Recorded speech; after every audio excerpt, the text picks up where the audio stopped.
What's Imran about? Hiya. You know what? Sorry, I'm not even sure he works here anymore. Look, I know the trial took up a lot of his time, but he said he was working here today. Oh, did he?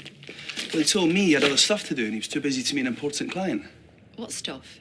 No idea. Last seen heading to the pub. The pub? The Rovers. Have you had lunch? Not yet.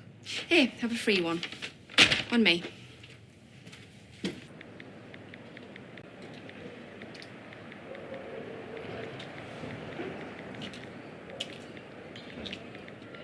You're not an easy man to find. Hey.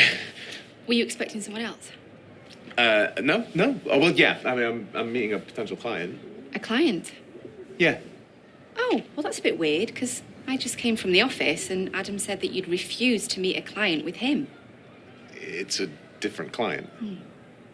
He said that you were too busy working today to go for lunch, so I brought a takeaway over. But then you're not at work. And Adam says you're not doing any work. But you say you're meeting a client in a pub beer garden. Now, I've been beating myself up for not trusting you. But I look at you now, and I see a man who is clearly hiding something. Please, will you just tell me what's going on? Well, you gonna put me out my misery? I told you I'm meeting a potential client. Can we maybe do this a bit later on? It's not exactly a good time right now. Adam just got his wires crossed, that's all. No, I couldn't go to his meeting because I already had this one set up. And you always meet potential clients in the backyard of a pub? It's pretty high profile. We're going to be discussing some pretty sensitive topics. Well, I guess you'll have some emergency hot pot on hand if things get tricky. What I mean is that no one around here is going to recognise him. Well, you've got it all worked out, haven't you? Are you even listening to me? Look at you. Your nerves are Making these ridiculous accusations. I know when I'm being lied to. I'm telling the truth. There is nothing going on between me and her. You're lying now. And you were lying when you said you'd stayed at the office all night after the verdict. It's getting to be a bit of a habit. Will you stop? We can't just keep retreading same old ground, being stuck in the same old rut. And what can I say to convince you? Nothing. Nothing. Maybe I should speak to Sabeen. Don't do that. Yeah, just a little chat, woman to woman. Well?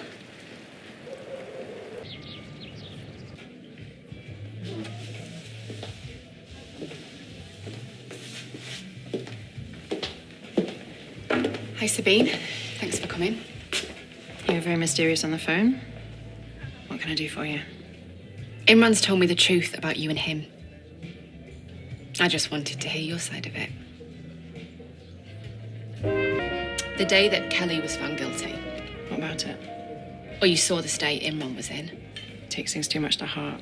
Always has. Only he didn't come home that night. But then, you already know that, don't you? Because he was with you. Hang on a minute. He wasn't with me. He was in my house. He wasn't in my bed. So you're saying nothing happened? Toyah, he'd been knocking them back for hours. I doubt he was in any fit state. Took him 10 minutes to take his shoes off.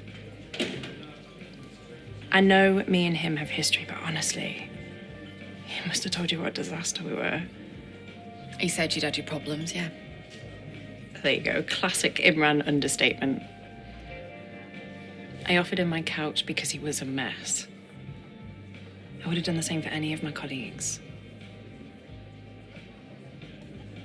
Okay. Well, thank you for keeping an eye on him.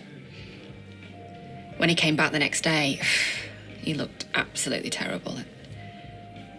I assumed the worst.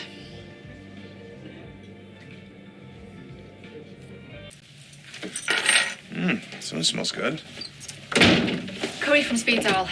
I was going to chuck a few extra bits and bobs in, pretend I'd made it myself, but... Look, I'm sorry I doubted you. I was feeling insecure and something still felt off. So I spoke to Sabeen. Truth is, I was jealous. She's so attractive. Well, I don't blame you for feeling suspicious. I'd have been exactly the same if you'd been the one out all night. So you forgive me? I just want to draw a line under it. All of it. How lucky am I? having a partner like you. No, I'm the lucky one. So we agreed from now on we'll be upfront with each other. Just everything out in the open.